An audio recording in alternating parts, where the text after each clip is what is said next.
Alrighty, reading World Within a World, Part 9.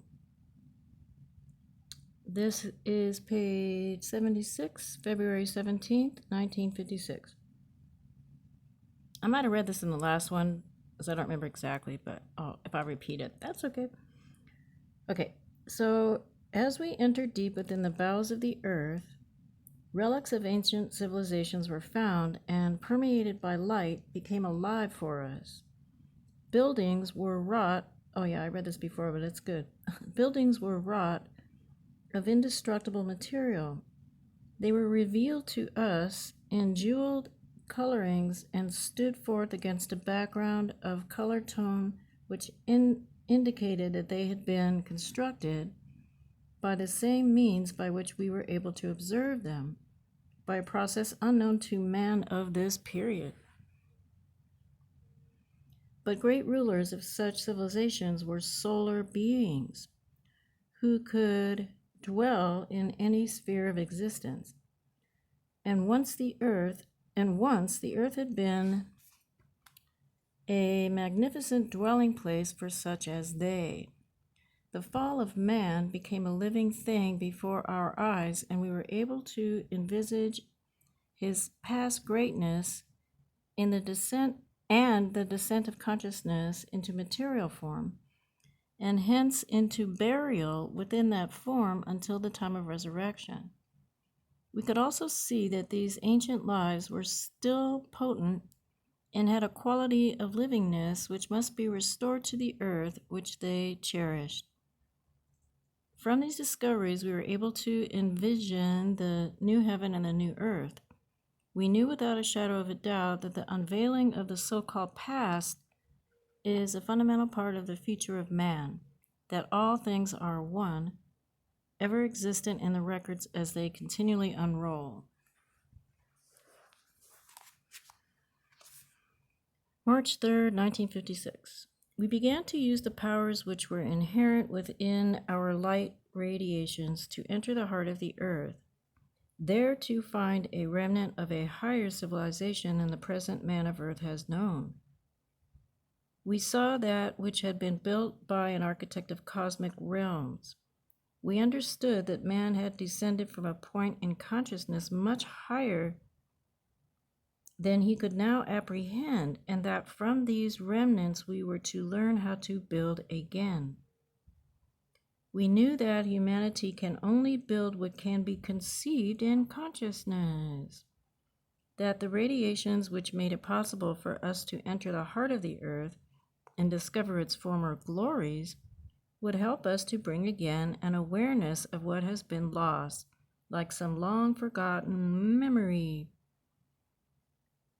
The same creative force would enable mankind to bring about a new incarnation upon the earth of men of power and men of light, wielders of eternal substance and creators of the dream vision in manifest form.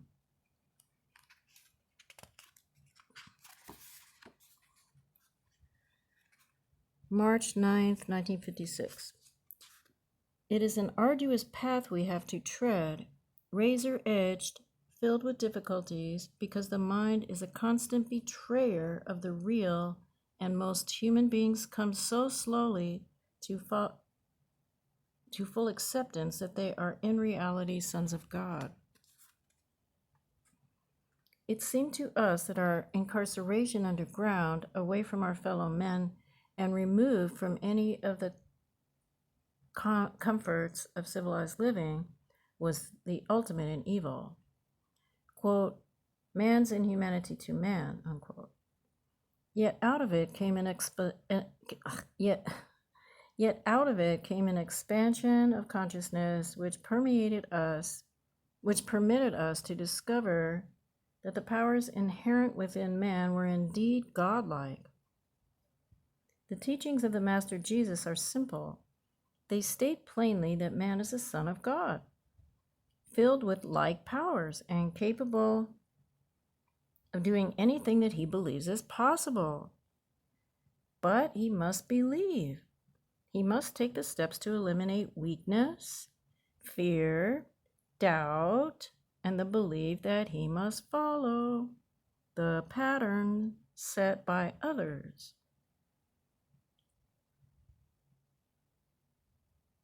It says his must be as individual as are his fingerprints, for God made no two alike.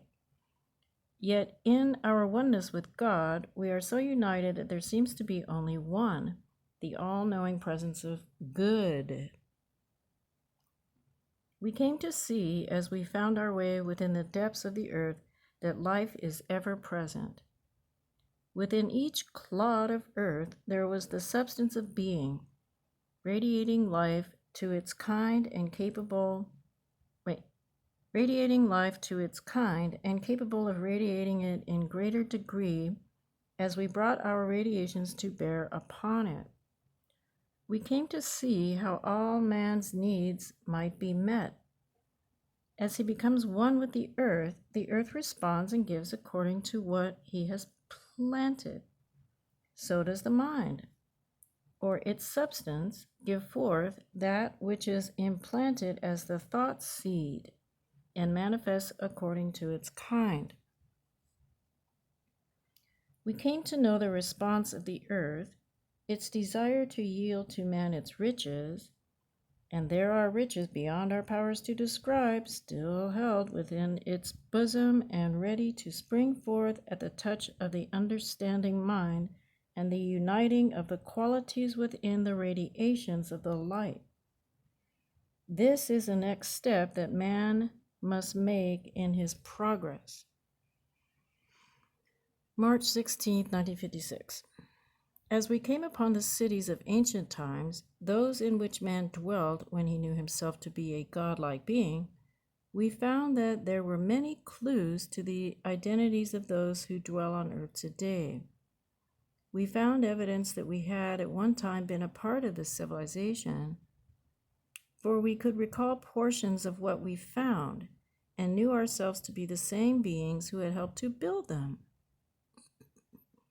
We had endured through endless ages as beings of light and were being restored to that which we once manifested.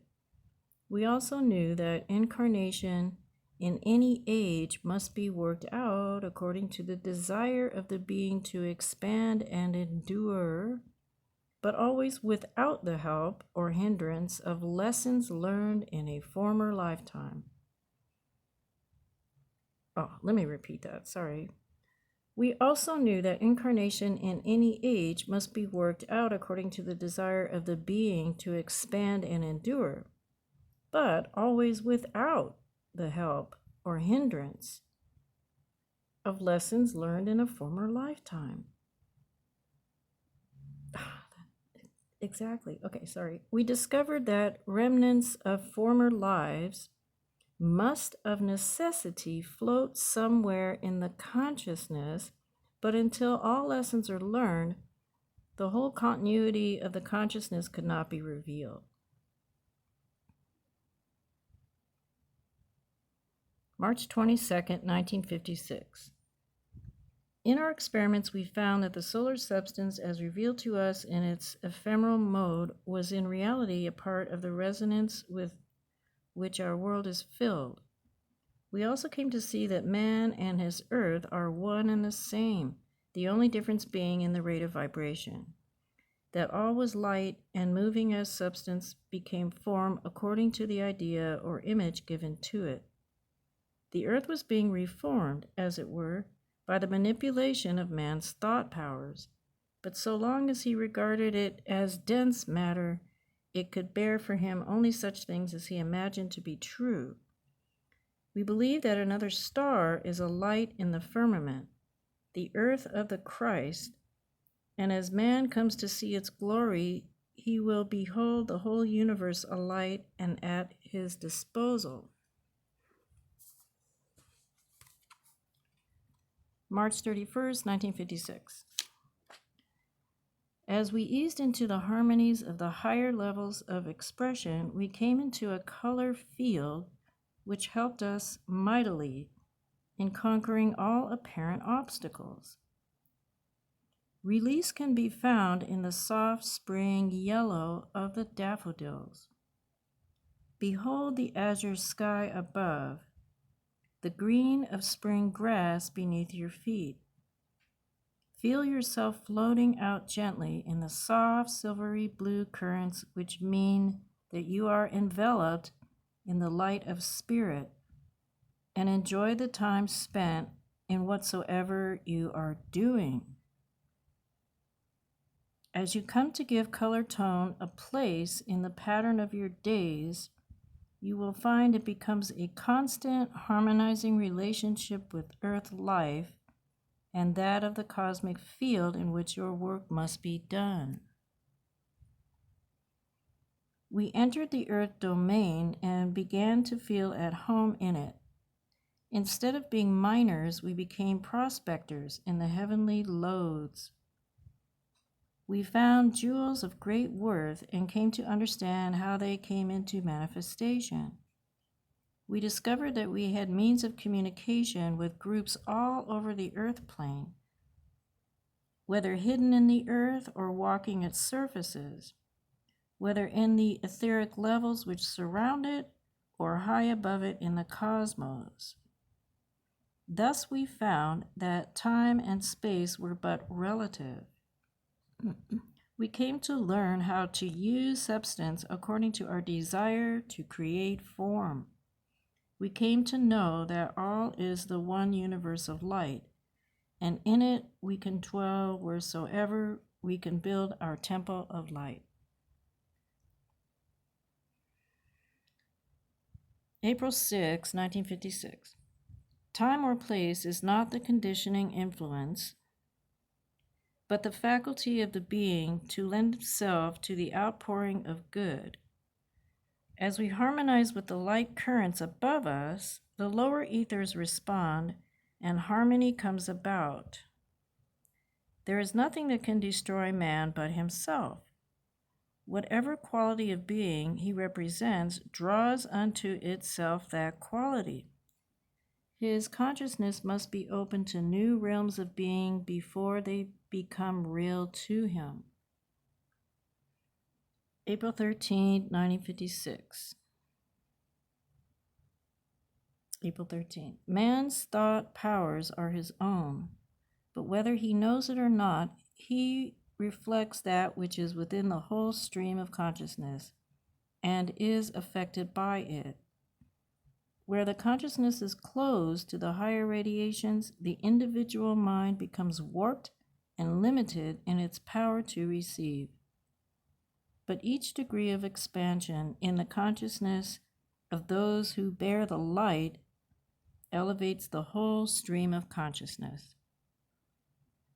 I'll stop there because April 13th is a significant date. Okay, thank you.